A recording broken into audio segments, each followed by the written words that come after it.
नागनाथ अण्णा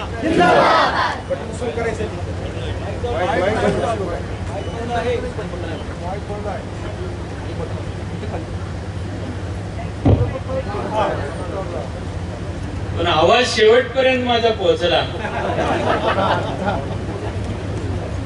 आज अण्णांचा स्मृती दिन.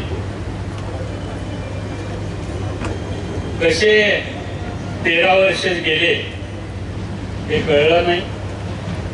आज 13वा स्मृती दिन. या कार्यक्रमासाठी हजर असणारे आजचे प्रमुख पाहुणे सन्माननीय प्रकाश आंबेडकर साहेब, सार्वजनिक आरोग्य व कुटुंब कल्याण मंत्री महाराष्ट्र राज्य, आणि ज्यांनी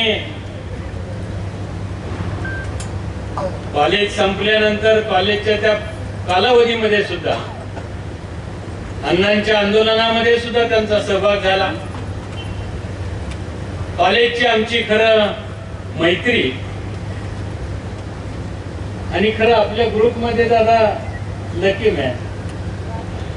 तेव्हा आजच्या कार्यक्रमासाठी असणारे आमचे मित्र प्रकाश आंबेडकर साहेब, खरं पद्मभूषण नागनाथ अण्णांचा आणखी मंडलिक साहेबांचा अत्यंत जिव्हाळ्याचे त्यांचे स्नेह होते, संबंध होते. अनेक आंदोलनामध्ये एकत्रित काम त्यांनी केलं. त्यांचे चिरंजीव माजी खासदार आणि लोकांच्या प्रश्नासाठी सातत्यानं धडपडणारे आमचे गुरुबंधू, आमचे मित्र, आमचे क्लासमेट, सन्माननीय संजय दादा, मुश्रीफ साहेब येणार होते पण त्यांना काही कामामुळं लेट पोचायचा प्रयत्न करतो असा त्यांचा मेसेज आहे. या कार्यक्रमासाठी खास करून उपस्थित असणारे आणि कृष्णा खोरे महामंडळात, कृष्णा खोऱ्यातलं पाणी दुष्काळी भागाला मिळालं पाहिजे ही जी पद्मभूषण नागनाथ अण्णांची भूमिका, त्यामध्ये समरस होऊन सातत्यानं त्या चळवळीमध्ये सहभागी राहिले ते अहिल्यादेवी शिक्षण संस्थेचे अध्यक्ष माननीय चोपडे सर, त्याचबरोबर प्रकाशराव पाटील, माझ्या घरातील सर्व उपस्थित, मग त्यामध्ये अक्का आहे, वहिनी आहेत, मामी आहेत, नंदिनी, कन्या आहे, हे माझे दोन्ही वीर धवल, त्याचबरोबर गौरव. हा कार्यक्रमाला आपण हजर राहिलं पाहिजे. ऊन असो, पाऊस असो, काही असो, की एक बांधिलकी मानून जे अगदी शिराळ्याच्या टोकापासून ते आटपाडीच्या कोपऱ्यापर्यंत वेगवेगळ्या चळवळीमध्ये सहभाग असणारे सर्व सहकारी, मार्गदर्शक,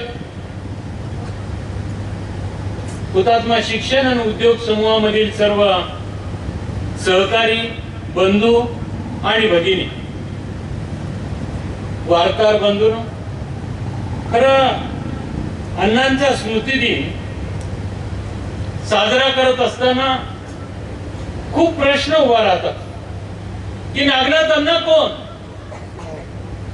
जे कम्युनिस्ट आहेत त्यांना कम्युनिस्टांना अण्णा माझे वाटतात, जे आंबेडकरवादी आहेत त्यांना अण्णा माझे वाटतात, अगदी भगवान महावीरांचे विचारांना जे काही कामकाज करतात त्या मंडळींना सुद्धा अण्णा माझे वाटतात, शेतकरी कामगारांना अण्णा माझे वाटतात, धरणग्रस्तांना, दुष्काळग्रस्तांना अण्णा माझे वाटतात.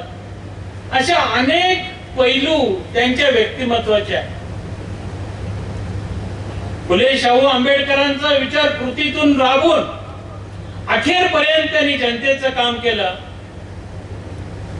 वेगवेगळ्या कामकाजामध्ये भागीदारी करत असताना एकूण 2 कालखंड पडतात त्यांच्या कामकाजामध्ये.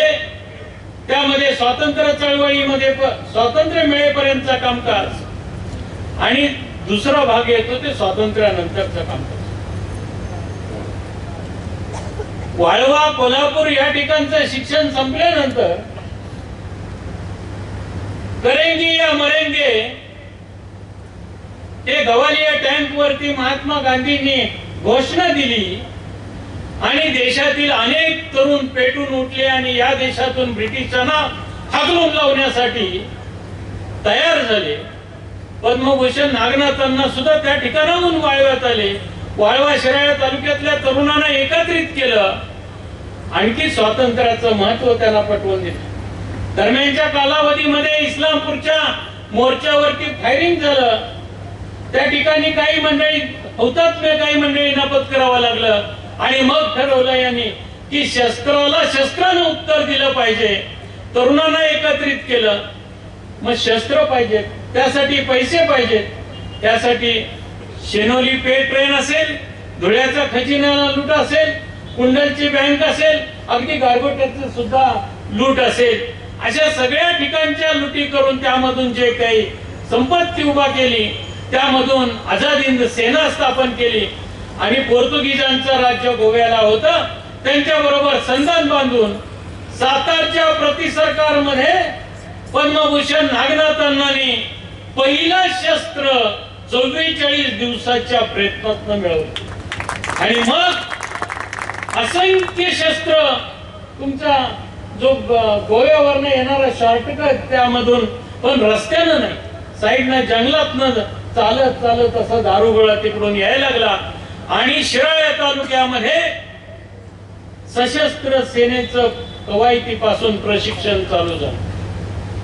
त्याच ठिकाणी हे कामकाज चालू असताना 25 फेब्रुवारी 42 ला ब्रिटिशांचा आणखी त्यांचा जे काही संघर्ष झाला त्यामधून हुतात्मा किसन ऐरन, हुतात्मा नानक सिंगांना हौतात्म्य पत्करावं लागलं आणि त्यांची स्मारक म्हणून पद्मभूषण नागनाथांना हुतात्म्याची स्मारक म्हणून शैक्षणिक आणि औद्योगिक सुरू केली. धुळ्याचा खजिना लूट असेल, गोव्याची शस्त्र असतील, अगदी शेनोली ट्रेन लूट असेल, शिराळा पेठेतला संघर्ष असेल, अशी एक नाही अनेक प्रसंग. सातारचा जेल तर 4थ्या दिवशी सातारचा जेल फोडला. त्यावेळेला अण्णा सातारच्या जेलमध्ये, पण अण्णांना पकडण्याच्या दृष्टीनं त्यांनी लवकर आपलं शरण यावं किंवा पोलिसांच्या हवाली व्हावं म्हणून अण्णांच्या आईला पकडलं. अण्णांच्या आई अरुणा सपलींच्या बरोबर येरवड्याच्या जेलमध्ये होते. अण्णांचे वडील मेळेच्या जेलमध्ये होते आणि अण्णांना पकडून इस्लामपूरच्या लॉकअप मध्ये ठेवलं आणि त्या ठिकाणी अण्णांच्या मित्रांच्याकडून अण्णांना त्या पोलीस स्टेशनवरती हल्ला करून बाहेर न्यायचं प्लॅन करत असताना चिठ्ठी ती तिथं पोलीसच्या एका हातात लागली आणि रात्री 12ला सातारला त्यांना जेलमध्ये नेलं, सेंट्रल जेल, भक्कम जेल म्हणून. पण तो भक्कम जेल पद्मभूषण नागनाथांना 4थ्या दिवशी सकाळी 7:30च्या दरम्यान फुटून बाहेर पडले. ते पुन्हा आयुष्यभर पोलिसांच्या हाताला लागले. म्हणजे असं नागनाथांचं व्यक्तिमत्व हे अनेक पद्धतीनं वेगवेगळ्या पद्धतीनं अभ्यास करेल त्या प्रत्येकाला हे वेगळं पण दिसतंय त्यामध्ये. आणि म्हणून स्वातंत्र्यापर्यंत एक धगधगता स्वातंत्र्य सैनिक, क्रांतीवीर म्हणून ते रणांगणावरती आले. प्रत्येक पाऊल म्हणजे मृत्यूची गाठ अशी परिस्थिती असताना सुद्धा ते कुठं मागे डगमगले नाहीत आणि त्यांनी या देशातून ब्रिटिशांना घालवण्यासाठी सातत्यानं काम केलं. ते अत्यंत प्रामाणिकपणानं काम केलं. स्वातंत्र्यानंतर हे एकूण जे चाललेलं कामकाज आहे ते गोरगरिबांच्या दृष्टीने समाधानकारक नाही. ही भूमिका घेऊन शेतकरी, कामगार यांच्या प्रश्नांच्यासाठी अखेरपर्यंत नागनाथांनी काम केलं आणि म्हणून त्यांचा स्मृतिदिन साजरा करण्याच्या हेतून आजचे पाहुणे या ठिकाणी आलेले. त्यांना तर आम्ही परवा भेटलो भेटल्यानंतर तातडीनं त्यांनी यायचं निश्चित केलं आणि त्याप्रमाणे बाकीचे सगळे कार्यक्रम होते ते त्यांनी चेंज केले, कॅन्सल केले आणि ते कोल्हापूरवर रात्री मुंबईवरून महालक्ष्मीनं निघून कोल्हापूरवरनं सकाळी आपल्या या कार्यक्रमासाठी आले. खरं एकूणच या कार्यक्रमाच्या त्यांच्या आगमनाच्या निमित्तानं मी त्यांचं त्याचबरोबर संजय दादांचं आणि आपल्या सगळ्यांचं स्वागत करतो आणि इथं थांबतो. जय हिंद, जय महाराष्ट्र. धन्यवाद काका.